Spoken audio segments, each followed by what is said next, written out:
नमस्कार, न्यूज मंच देख रहे हैं आप और मैं हूं विशाल वैभव। देश में की राजनीति में इन दिनों वक्फ संशोधन बिल को लेकर घमासान मचा हुआ है। तमाम तरह के तर्क दिए जा रहे हैं। आज खुद कानून मंत्री भी जो है किरण रिजिजू, वो भी सामने आकर वक्फ संशोधन बिल को लेकर बयान दिया। तो वहीं जेडीयू से लगातार ये पूछा जा रहा है कि आखिर जदयू का क्या स्टैंड है वक्फ संशोधन बिल को लेकर।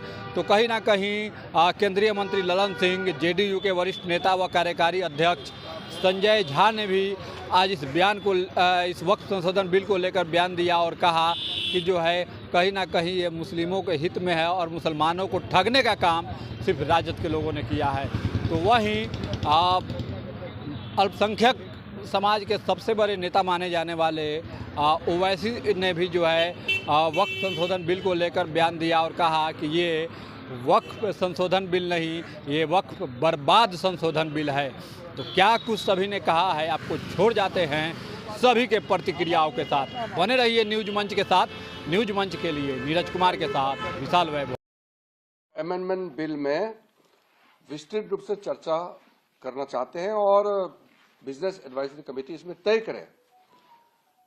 तो बिजनेस एडवाइजरी कमेटी में कुछ पार्टीज का मत था 6 घंटे डिस्कस होना चाहिए, कुछ का मत था 4 घंटे और ज्यादातर अपोजिशन पार्टी के लोग 12 घंटे का मांग किया।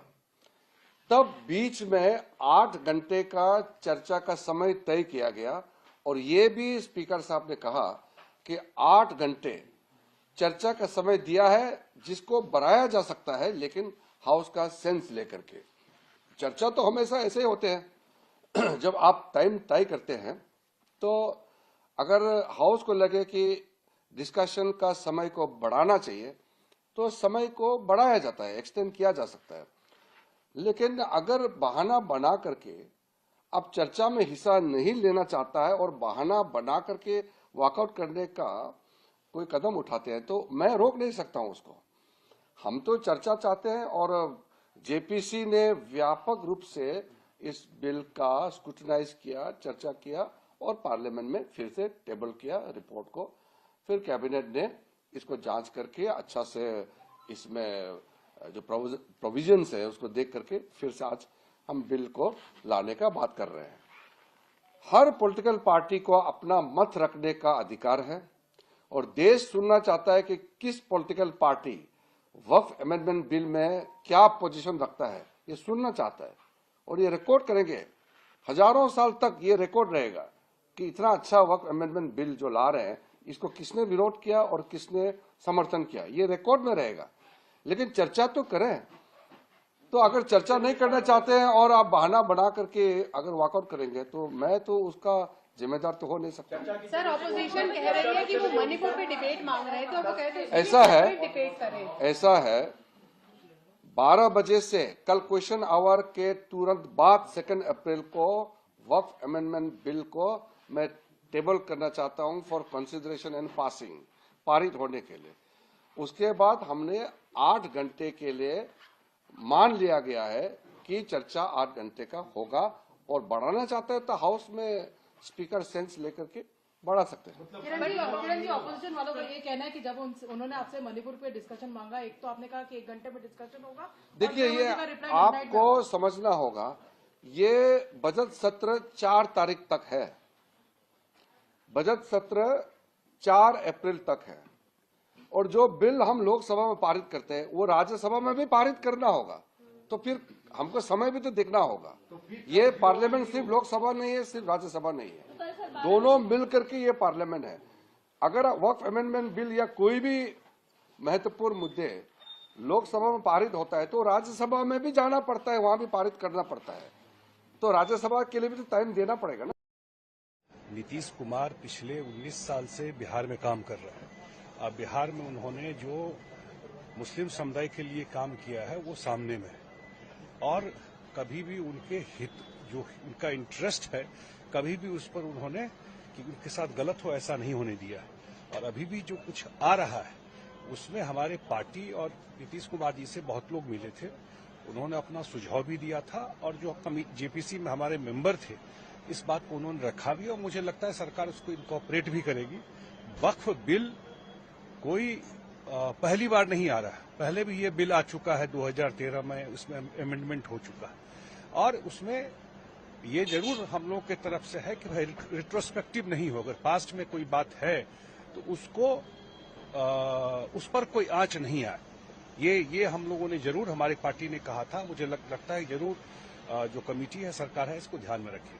सर, साथ ही अखिलेश यादव हुए, कांग्रेस की इमरान मसूद ने कहा कि बीजेपी की दलाली करने की जरूरत है, इसको अपोज कर रहे हैं। भाई ये लोग बताइए ना, जिस स्टेट से मैं आता हूं, सबसे बड़ा दंगा, भागलपुर दंगा कांग्रेस के टाइम में हुआ, पूछिए उनसे।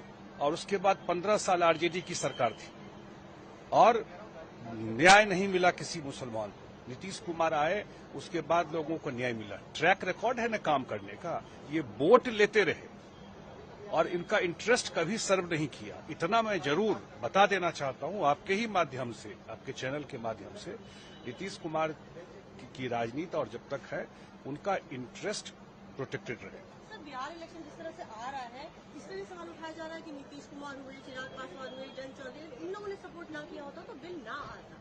तो क्या कहना चाहिए? भाई मैंने कहा ना कि पहले भी अमेंडमेंट इसमें हो चुका है।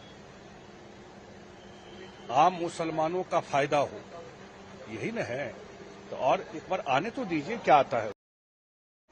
देखिए, ये जो गवर्नमेंट एनडीए की गवर्नमेंट, जिसको चंद्रबाबू नायडू, नीतीश कुमार, चिराग पासवान और जयंत चौधरी सपोर्ट कर रहे हैं, ये वक्फ बिल अनकॉन्स्टिट्यूशनल है।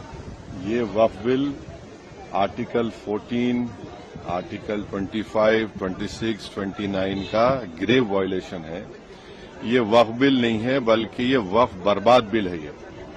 और अगर चंद्रबाबू नायडू, नीतीश कुमार, चिराग पासवान, जयंत चौधरी इसकी तायीद करेंगे तो वो अपने पॉलिटिकल रीजंस की वजह से, या जो भी उनके है नैरो रीजन तायीद कर रहे हैं नरेंद्र मोदी सरकार की, ये बात साबित हो जाएगी कि वो मुसलमानों की मस्जिदों को, दरगाहों को, खानखाहों को, इवैक्यू वक्फ प्रॉपर्टीज को और लिमिटेशन एक्ट अप्लाई करेंगे तो एनक्रोचर्स को रिवॉर्ड करेगी। तो वो उसकी ये सपोर्ट कर रहे हैं। उनको ये देखना चाहिए कि ये सपोर्ट तो कर रहे हैं, मगर क्या आप 5 साल के बाद जब जाएंगे जनता के पास, क्या जवाब देंगे उनको? अब तो बिहार का चुनाव भी है।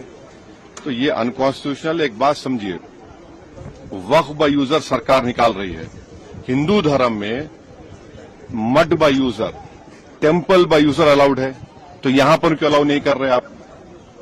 हिंदू एंडोमेंट बोर्ड में कोई नॉन हिंदू मेंबर नहीं बन सकता, तो यहां पर आप नॉन मुस्लिम को क्यों बना रहे हैं? तीसरी बात यह है कि एंडोमेंट का जो ट्राइब्यूनल है, उसका डिसीजन के खिलाफ आप रिव्यू डालते हैं, यहां पर आप कह रहे हैं कि उसको अपील करेंगे। हिंदू एंडोमेंट बोर्ड में कमिश्नर, कोई भी हिंदू एंडोमेंट कमिश्नर कोई प्रॉपर्टी को डिक्लेयर कर सकता है एज अ हिंदू धर्म की प्रॉपर्टी। कलेक्टर का कोई रोल नहीं हिंदू एंडोमेंट बोर्ड में, क्यों कलेक्टर को लेकर आ रहे हैं आप?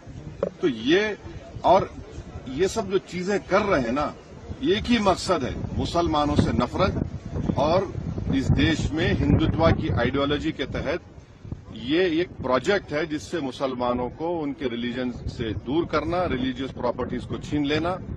हमारा डिमांड एक ही है कि जो चीजें हिंदू धर्म के लिए, एंडोमेंट बोर्ड के लिए सही है, यहां पर गलत कैसे हो रही है? वो जो सिख गुरुद्वारा प्रबंधक कमेटी में कोई नॉन सिख मेंबर नहीं बन सकता, तो यहां पर कैसा कोई नॉन मुस्लिम बनेगा? ये बात आपको समझने की जरूरत है। आर्टिकल 25, 26, 29, 14 का ग्रेव वायलेशन है। इनको सोचना चाहिए चंद्रबाबू नायडू को। अभी वक्त है उनके पास सोचना चाहिए कि आप क्या बर्बाद करने का पूरा सहूलत दे रहे हैं बीजेपी को आप।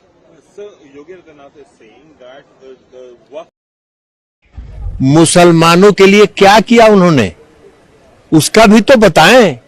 नीतीश कुमार जी को सर्टिफिकेट की जरूरत नहीं है। नीतीश कुमार जी ने पिछले 20 वर्षों में, नीतीश कुमार जी ने भागलपुर का जो दंगा हुआ था जिसमें हजारों मुसलमान मारे गए थे, किसके शासनकाल में हुआ था? सेकुलरिज्म उनके लिए नारा है, वो वोट के लिए राजनीति करते हैं। न उनको देश से मतलब है, न मुसलमानों से मतलब है। जेडीयू को या नीतीश कुमार जी को कांग्रेस पार्टी के सर्टिफिकेट की कोई जरूरत नहीं है।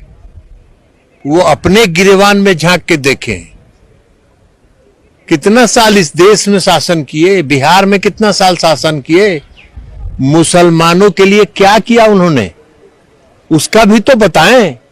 नीतीश कुमार जी को सर्टिफिकेट की जरूरत नहीं है। नीतीश कुमार जी ने पिछले 20 वर्षों में मुसलमानों के हक में उनके सामाजिक, आर्थिक, शैक्षणिक उत्थान के लिए जो काम किया है वो देश के आजादी के बाद किसी राज्य में आज तक किसी सरकार ने काम नहीं किया। नीतीश कुमार जी ने भागलपुर का जो दंगा हुआ था जिसमें हजारों मुसलमान मारे गए थे, किसके शासनकाल में हुआ था? कांग्रेस पार्टी के शासनकाल में हुआ। क्या किया कांग्रेस पार्टी ने?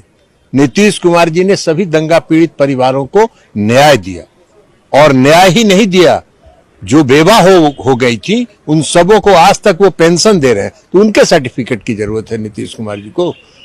सेकुलरिज्म की, सेकुलरिज्म उनके लिए नारा है, वो वोट के लिए राजनीति करते हैं। न उनको देश से मतलब है न मुसलमानों से मतलब है, उनको अपने वोट की चिंता रहती है। नीतीश कुमार जी काम करते हैं, इसलिए उनके कांग्रेस पार्टी के, और हमने जयराम रमेश जी का भी बयान देखा है, जयराम रमेश जी के सर्टिफिकेट की जरूरत नीतीश कुमार जी को न है और न